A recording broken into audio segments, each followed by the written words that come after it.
Tonight on CTV News at 5. It can be very distracting and honestly kind of stressful for people driving. Glaring headlights. If you've noticed brighter lights on vehicles while driving, you're not alone. Music is what heals people, and it's what people want when you're saying you're going downtown. March is for music. Dozens of downtown Halifax businesses are getting musical this month. So they can work on their fiddle or their step dance or Highland dance or bagpipes. Exploring the arts, the unique program taking place this week at Cape Breton's Gaelic College. A few clouds around, and it's another cold March night for the Maritimes. Live from the Maritimes News Center, this is CTV News at 5. Good evening and welcome to CTV News at 5. I'm Stephanie Seacos. Maria Panapallis is off tonight. Thanks for joining us. First at 5 tonight, bright lights. Have you ever been driving down the highway and noticed the headlights on some vehicles are brighter than normal? Maybe the glare has made it hard for you to see. As CTV's Vanessa Wright reports, Transport Canada is now looking for feedback from drivers. Vanessa. That's right, Stephanie. They want to know what Canadians think about these bright headlights, especially being used at night when it's just so hard to ignore. The drivers I spoke with today had lots of opinions on the matter. Whether you drive, walk, or ride a bike, you may have noticed bright headlights beaming on Canadian roads. They're very distracting, especially where I have an older car. They're very bright. It almost feels like being abducted by aliens. Recently, it seems like there's a lot brighter headlights on the highway, especially with LEDs. They're distracting and blinding. And the LEDs, they should be dimmer. The issue enough of a concern to prompt Transport Canada to survey road users about its impact on their ability to see. They're getting smaller and smaller, and they're getting bluer and bluer, and both of those things, and they're getting brighter and brighter, and all three of those things really increase the glare. And so I think we're reaching a point where, from the Maritimes to the big cities, people are noticing this. A big chunk of the problem, Stern says, are LED lights sold on the aftermarket.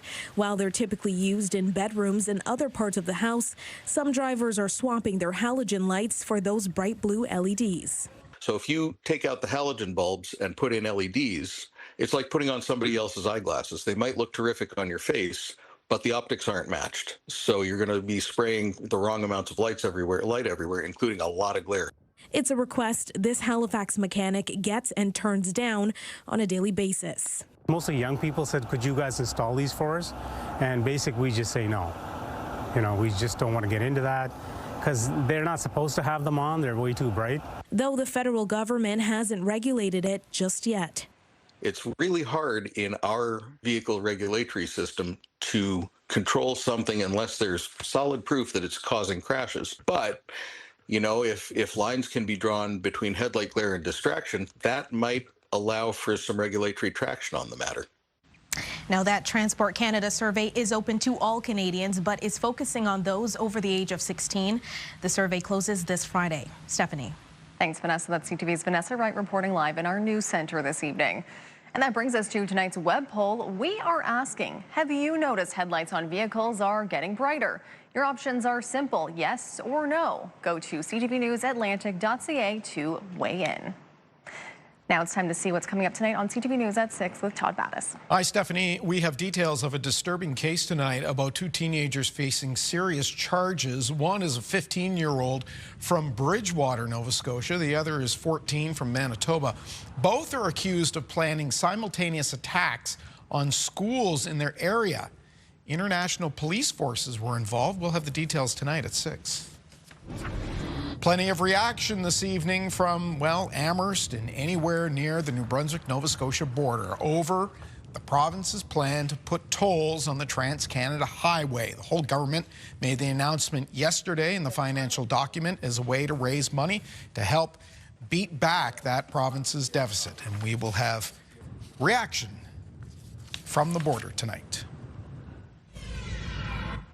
People in Truro keeping a close eye on the water that's thankfully receding. The area around Park Street, a common area for flooding this time of year, is partially underwater. Some roads and parks in the Truro area are also closed off to the public right now. We will get an update from Truro in the newscast. So let's bring in Kaylin Mitchell now.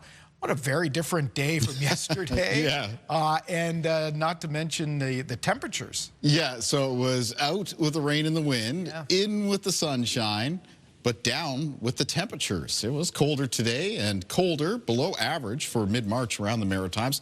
Looking at temperatures right now as we're headed into the early evening, you can see that most in the region are sitting at or at least a few degrees below the freezing mark. In some cases, several degrees below zero, including in northern areas of New Brunswick. There's a few parts of the Atlantic coastline of Nova Scotia that managed to squeak out +1. It is going to be a colder night for the Maritimes, and it's going to be another chilly day for tomorrow, for Thursday. Taking a look at the winds, they're mostly still out of the west and the northwest. They're being sustained between 15 and 30 kilometers per hour. This wind direction is playing a role. Inner colder temperatures drawing colder air out of the province of Quebec and bringing it down into the Maritime region. Taking a look at the wind gusts in the range of 30 to 40 kilometers per hour, but of course much lower than those very strong southerly winds parts of the region we're contending with on Tuesday. Taking a look at things on radar and satellite, there will be a little bit of cloud cover around tonight, but it's mostly going to be thin, high cloud cover. Not expecting any precipitation out of that. In fact, we're underneath a little ridge of high pressure at the moment, with the high pressure system centered around the eastern seaboard of the United States. But it's the fact that we're on the northern edge of this high pressure system that is keeping us in that flow of colder air, again, out of Quebec and down into the Maritime region. Temperatures will be moderating a little bit as we move into the upcoming weekend, but a bit of a mixture of some snow and some rain expected at times on the upcoming weekend as well, including one that could arrive as early as Friday night into Saturday for parts of the Maritimes, and maybe a second round on Sunday. Of course, not uncommon in the month of March to see a mix of precipitation, especially when temperatures have been on a little bit of a roller coaster ride. So more on the forecast later on. Stephanie. Thanks, Kaylin. Time for our first break this evening. Coming up, we'll give you tonight's keyword for our festive France River Cruise contest. We'll also have this story a little later. I'm Ryan McDonald here at the Gaelic College in St. Anne's Bay, Nova Scotia, where a March break camp taking place this week here is infused with plenty of culture and a little luck of the Irish to boot. That story is coming up. It's the best night of the year. Join Jose Bautista, Brett the Hitman Hart, and Jennifer Botterill at the Desjardins Sports Charity Dinner April 16th in Halifax. Funds raised support Canadian Progress Club Halifax. For tickets, visit progressclubhalifax.ca. CTV, in partnership with CAA Atlantic and AMA Waterways, is giving you the chance to win a festive France River Cruise. One lucky viewer will win a 7-night Flavors of Burgundy cruise for two, where you'll explore iconic landmarks, medieval villages, storied vineyards, and France's culinary capital. Each weeknight from now until next Friday, we'll give you a key word. Once you have it, head to ctvatlantic.ca and follow the contest prompts, or scan the QR code on your screen right now. You can enter once per keyword. The winner will be announced Monday, April 6th. Tonight's keyword is Burgundy. Good luck, everybody.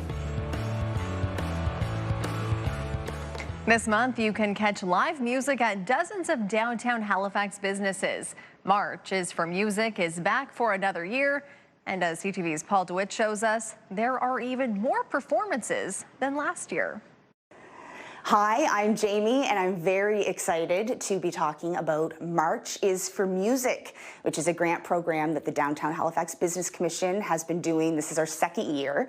So the Commission does do a lot of grants for our businesses that are downtown, but this one was extra fun last year, and we started doing it after the Junos were here and the ECMAs. So we had those two back-to-back, and we saw how interested the businesses were downtown Halifax to be able to bring more live music and have that help bring business into their location. So this year we are giving away $24,000 in total. We have 49 locations. 24 businesses have signed up, so it's like double what it was last year. And it's 18 full days of music around downtown Halifax. So important, especially now. That was part of it too, is our board has actually given us the okay to start investing a lot more into the arts in downtown because of the cuts and events, and music is what heals people, and it's what people want to come down for most of the time. When you're saying you're going downtown, it's either to eat or to listen to music or both. And so a lot of our businesses that have signed up this year, they are restaurants, but then we've also got some really cool, like, you know, out of the box locations that have signed up. So we've got a lot of the art galleries are doing like special music concerts. So you go to the art gallery, usually you're there to see art, but you can go and see art and also listen to some music. When we do hear from the bars and restaurants that do have music, they said that this is a really good thing. It helps offset some of the cost during it's not such a busy time downtown, and so this is extra for them and they love it. So we're hoping to make it bigger and better next year. So if you're interested in coming downtown for March is for Music, you can see all of the listings on our website, downtownhalifax.ca, and we've even put together a map that shows you all of the different venues, and then there's a legend that has the number attached to the business so that you can go on a little music pub crawl around downtown Halifax. So downtownhalifax.ca for all of the details. I love this, especially for a month like March where the weather is so unpredictable. It's nice to have some guaranteed indoor fun and to showcase so many different artists at different restaurants. Even art galleries are included in it, which is really fun to have a different type of entertainment there. For sure. The music crawl sounded like a fantastic idea. I guess if you were heading in between musical acts for this evening in the Maritimes, so grab something a little bit warmer because there was no getting around the fact that it was colder today. It was nice to see the sunshine, though. We're looking out here at what was a sunny but chilly scene at Lake Bannock in Dartmouth. And temperatures can remain on the colder side for tonight, and I'll have more on that after the break.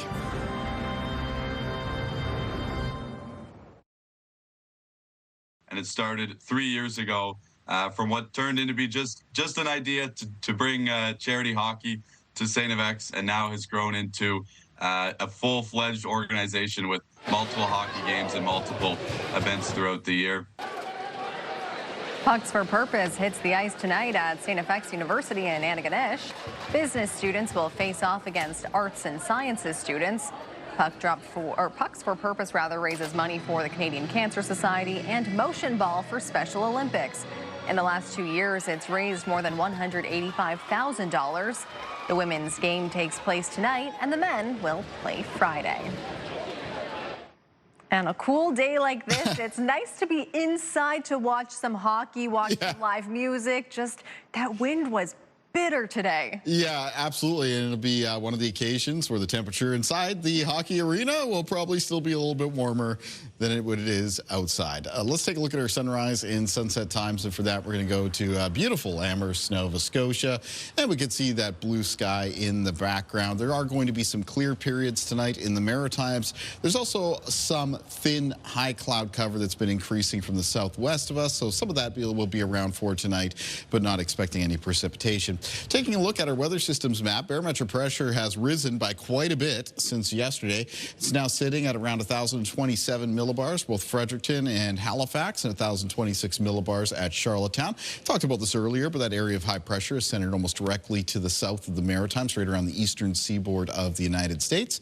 Taking a look at things on radar, not much to show you, and as I mentioned, no precipitation in the forecast for tonight. The gray is showing up here on our timeline map. That is indicating some of that thin high cloud cover that's going to be present over parts of the Maritimes. A colder night, and that of course means a cold start to the day on Thursday.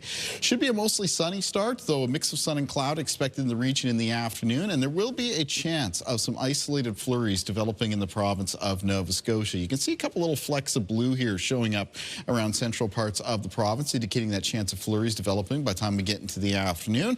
There'll also be a chance of some flurries in eastern areas of Nova Scotia as well, including in Cape Breton. As we make our way into Thursday evening and Thursday night, there'll be a chance of some flurries in the northwest of New Brunswick. And then by the time we get into Friday morning, the entire province of New Brunswick will have a chance of some flurries to start Friday. Taking a look at the winds in the forecast for tonight.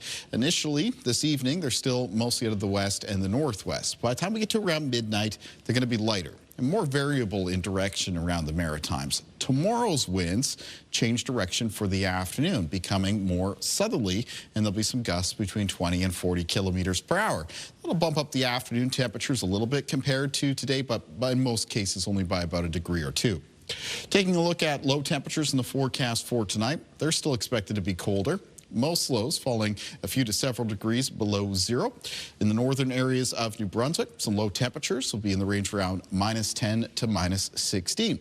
Here's a look at the high temperatures in the forecast for Thursday. So again, might be up a little bit compared to today, but in most cases, these temperatures, once again, are below averages for mid-March. So we've got a lot of high temperatures in the province of New Brunswick. That'll be in the range around 0 to -4. Some in the north of the province, right around -5, -6, around -3 for Charlottetown, and high temperatures for Nova Scotia will be in the range of around 0 to -4. Let's take a look at the forecast for Friday. I mentioned that there'd be a chance of some flurries in New Brunswick to start the day on Friday. That's showing up here with these this area of blue, sort of coming across that province. Maybe a lower chance that later in the day a few of those flurries could reach western parts of Prince Edward Island or northern areas of Nova Scotia.